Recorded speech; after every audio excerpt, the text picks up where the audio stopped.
Hi friends, welcome to my channel. ಈ ದಿನ ನಾನು ಹಸಿ ಅವರೆಕಾಳು ಸಾಂಬಾರು ಮಾಡೋದು ತೋರಿಸ್ತೀನಿ. ತುಂಬ ರುಚಿಯಾಗಿರುತ್ತೆ. ಈ ರೀತಿ ಮಾಡೋದ್ರಿಂದ ಮುದ್ದೆಗಂತೂ ಸೂಪರಾಗಿರುತ್ತೆ. ಅದರಲ್ಲಿ ನಾನಿಲ್ಲಿ ಏನೋ ಒಂದು ಪದಾರ್ಥ ಮಿಕ್ಸ್ ಮಾಡಿದ್ದೀನಿ, ಅದಕ್ಕೆ ರುಚಿ ಅಂತೂ ಸೂಪರಾಗಿ ಕೊಡುತ್ತೆ. ಕೊನೆಯವರೆಗೂ ವಿಡಿಯೋ ಮಿಸ್ ಮಾಡಿದೆ ನೋಡಿ. ಹಾಗೆ ನನ್ನ ಚಾನಲ್ನ ಮಿಸ್ ಮಾಡಿದೆ ಸಬ್ಸ್ಕ್ರೈಬ್ ಮಾಡ್ಕೊಳ್ಳಿ. ಎಷ್ಟು ಚೆನ್ನಾಗಿರುತ್ತೆ ಸಾಂಬಾರು ಅಂದರೆ ಮತ್ತೆ ಮತ್ತೆ ಇದೇ ರೀತಿಯೇ ಮಾಡ್ಕೋಬೇಕು ಅನಿಸುತ್ತೆ. ಬನ್ನಿ ಹೇಗೆ ಮಾಡೋದು ಅಂತ ನೋಡೋಣ. ಒಂದು ಕುಕ್ಕರ್ಗೆ ನಾನು ಅವರೆಕಾಳು ಸೇರಿಸ್ತಾ ಇದ್ದೀನಿ. ತೊಳ್ಕೊಂಡು ಅದು ಸೇರಿಸ್ಕೋಬೋದು, ಹಾಗೆ ಅದು ಸೇರಿಸ್ಕೋಬೋದು. ನಾನಿಲ್ಲಿ ತೊಳೆದ್ಬಿಟ್ಟು ಸೇರಿಸ್ಕೊತಾ ಇದ್ದೀನಿ. ನಂತರ ಇದಕ್ಕೆ 2 ಟೊಮೊಟೊನ ಕಟ್ ಮಾಡಿ ಸೇರಿಸ್ಕೊತಾ ಇದ್ದೀನಿ. ಕಟ್ ಮಾಡಿ ಸೇರಿಸ್ಕೋಬೇಕು, ಯಾಕಂದರೆ ಹುಳ ಇರುತ್ತೆ. ನಂತರ ಉಪ್ಪು ಸೇರಿಸ್ತಾ ಇದ್ದೀನಿ ರುಚಿಗೆ ತಕ್ಕಷ್ಟು. ಇದಕ್ಕೆ ಆಲೂಗಡ್ಡೆ ಸೇರಿಸ್ತಾ ಇದ್ದೀನಿ. ಈಗ ಇದನ್ನು 2 ವಿಸಲ್ ಕೂಗಿಸ್ಕೋಬೇಕು.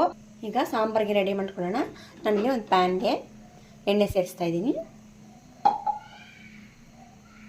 ಎಣ್ಣೆ ಕಾದ ನಂತರ ಬೆಳ್ಳುಳ್ಳಿ ಸೇರಿಸ್ಕೊತಾ ಇದ್ದೀನಿ.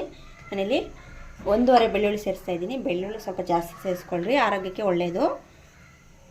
ಈಗ ಇದನ್ನು ಚೆನ್ನಾಗಿ ಫ್ರೈ ಮಾಡ್ಕೋಬೇಕು. ಇದನ್ನು ಬೆಳ್ಳುಳ್ಳಿ ಫ್ರೈ ಆದ ನಂತರ ನಾನಿಲ್ಲಿ ಒಂದು ಈರುಳ್ಳಿನ ಕಟ್ ಮಾಡಿ ಸೇರಿಸ್ಕೊತಾ ಇದ್ದೀನಿ. ಇದು ಗೋಲ್ಡನ್ ಕಲರ್ ಬರೋವರೆಗೂ ಚೆನ್ನಾಗಿ ಫ್ರೈ ಮಾಡ್ಕೋಬೇಕು ಎರಡನ್ನೂ. ನೋಡಿ, ಈರುಳ್ಳಿ ಚೆನ್ನಾಗಿ ಫ್ರೈ ಆಗಿದೆ. ಈಗ ಇದನ್ನು ಮಿಕ್ಸಿ ಜಾರಿಗೆ ಸೇರಿಸ್ಕೋಬೇಕು. ಮಿಕ್ಸಿ ಜಾರಿಗೆ ಸೇರಿಸ್ಕೊತಾ ಇದ್ದೀನಿ. ತಣ್ಣಗಾದ ನಂತರ ರುಬ್ಕೋಬೇಕು.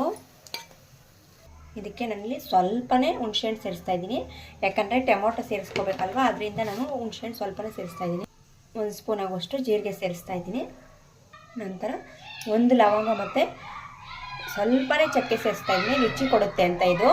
ನಂತರ ಸಾಂಬಾರು ಪುಡಿ ಸೇರಿಸ್ತಾ ಇದ್ದೀನಿ 2 ಸ್ಪೂನ್ ಆಗುವಷ್ಟು. ನಂತರ ಖಾರಕ್ಕೆ ನಾನು ಖಾರ ನೋಡ್ಕೊಂಡು ಸೇರಿಸ್ಕೋಬೇಕು. ನನಗೆ 1 ಸ್ಪೂನ್ ಆಗೋಷ್ಟು ಸೇರಿಸಿದ್ದೀನಿ. 1 ಸ್ಪೂನ್ ಆಗೋಷ್ಟು ಅಚ್ಚಕಾರದ ಪುಡಿ ಸೇರಿಸಿದ್ದೀನಿ. ನಂತರ ನೋಡಿ ಒಂದು ಅರ್ಧ ಹಿಡಿ ಆಗೋಷ್ಟು ತೆಂಗಿನಕಾಯಿ ತುರಿ ಸೇರಿಸ್ತಾ ಇದ್ದೀನಿ. ನಂತರ ಇದಕ್ಕೆ ಬೇಯಿಸಿರೋಂಥ ಎಲ್ಲ ಟೊಮೊಟೊನ ಸೇರಿಸ್ಕೋಬೇಕು.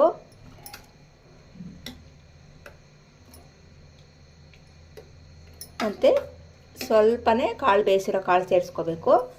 ಈಗ ಇದನ್ನು ತಣ್ಣಗಾದ ನಂತರ ರುಬ್ಕೋಬೇಕು. ನಂತರ ಕೊತ್ತಂಬರಿ ಸೊಪ್ಪು ಕೊನೆಯದಾಗಿ ಸೇರಿಸ್ಕೋಬೇಕು, ಯಾಕಂದರೆ ಸಾಂಬಾರು ರುಚಿ ಕೊಡುತ್ತೆ. ಮತ್ತು ಇದನ್ನ ರುಬ್ಕೋಬೇಕು. ಇದಕ್ಕೆ ರುಬ್ಬಿರೋ ಮಸಾಲೆ ಸೇರಿಸ್ತಾ ಇದ್ದೀನಿ. ಇದಕ್ಕೆ ನೋಡಿ, ಕಾಳು ಬೇಯಿಸಿರೋ ನೀರೇ ಮಿಕ್ಸ್ ಮಾಡ್ಕೋಬೇಕು. ಸಾಂಬಾರು ನೀರು ನೋಡಿಕೊಂಡು ಮಿಕ್ಸ್ ಮಾಡ್ಕೋಬೇಕು, ಜಾಸ್ತಿ ತೆಳುವಾದರೆ ಚೆನ್ನಾಗಿರಲ್ಲ. ಈಗ ಇದಕ್ಕೆ ಉಪ್ಪು ಸೇರಿಸ್ತಾ ಇದ್ದೀನಿ. ನೋಡಿ, ಸಾಂಬಾರು ಚೆನ್ನಾಗಿ ಕುದೀತಿದೆ. ಈಗ ಇದಕ್ಕೆ ಒಗ್ಗರಣೆ ಕೊಡೋಣ. ಈಗ ಇದಕ್ಕೆ ಎಣ್ಣೆ ಸೇರಿಸ್ತಾ ಇದ್ದೀನಿ. ಒಗ್ಗರಣೆಗೆ 1 ಸ್ಪೂನ್ ಆಗೋಷ್ಟು ಎಣ್ಣೆ ಕಾದ ನಂತರ ಸಾಸಿವೆ ಸೇರಿಸ್ತಾ ಇದ್ದೀನಿ.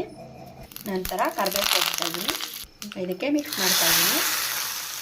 ನೋಡಿ, ನಾನು ಒಂದು ಪ್ಯಾನ್ಗೆ 1 ಹಿಡಿ ಆಗೋಷ್ಟು ಹುಚ್ಚೆಳ್ಳು ಸೇರಿಸ್ತಾ ಇದ್ದೀನಿ. ಇದನ್ನು ಡ್ರೈ ರೋಸ್ಟ್ ಮಾಡ್ಕೋಬೇಕು. ಇದು ಹಾಕೋದ್ರಿಂದ ಸಾಂಬಾರು ರುಚಿ ಅಂತೂ ಸೂಪರಾಗಿ ಕೊಡುತ್ತೆ. ಟೇಸ್ಟು ಎಷ್ಟು ಚೆನ್ನಾಗಿರುತ್ತಂತೆ, ಮತ್ತೆ ಮತ್ತೆ ತಿನ್ನಬೇಕು ಅಂತ ಅನಿಸುತ್ತೆ.